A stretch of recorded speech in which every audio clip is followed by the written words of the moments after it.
your back squat looks a little something like this, and we suffer from knee valgus, which is the right knee collapsing in, okay, we're gonna try and target a few little exercises to make that a bit better.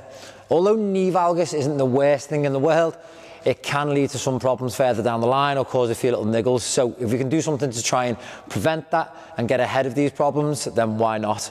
So there's a few reasons. We've got stuff like immobility in through like the adductors or even through the ankle and foot joints. We've also got like muscular imbalance, so looking at like the glutes and trying to get stronger hip abductors. However, what I'm going to focus on today is a reason that we don't really focus on, and it's called neuromuscular connection. So it's the ability for the brain and the body to work together and really sort of coordinate and get those messages sent and firing together. So if you come over here, this is just a pretty simple drill. So we've identified that one of the reasons or one of the faults with the squat is that the knee is collapsing inward, and we want to try and rectify that.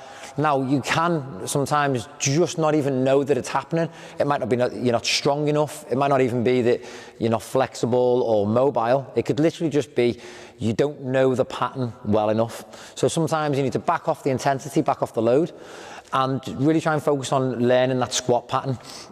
So whilst you're doing that, a good drill we can do is we want to try and almost over-exaggerate the problem.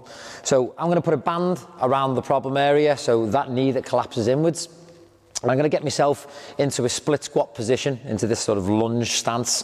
From here, there's enough tension on the band that it actually actively wants to pull my knee in if I just relax and switch off. Now, that is obviously the problem that we'll be suffering from with that knee valgus. What we want to do is then push against that band. So now the brain and the body are working together to make that connection that I don't want this to happen, I want to drive here. Once again, this is going to really help strengthen the hip abductor muscles as well, so the glutes. And from here, as we get down to the bottom, once again, that band is actively pulling me in. I'm going to push out against it and make sure that that knee is still tracking over the toes, okay?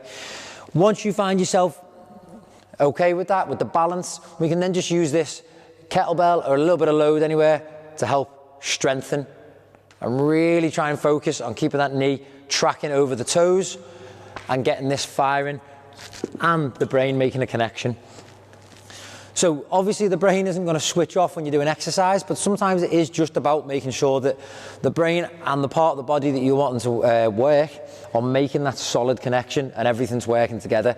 It's usually called neuromuscular facilitation, and that's what we're trying to work on here, is over-exaggerate the problem so you feel it, and then you can fight against it and help strengthen that area. Doing about 3 sets of maybe 8 to 12 reps on that problem area, nothing at a huge weight, just before you squat can really help make that connection and then hopefully improve that squat area.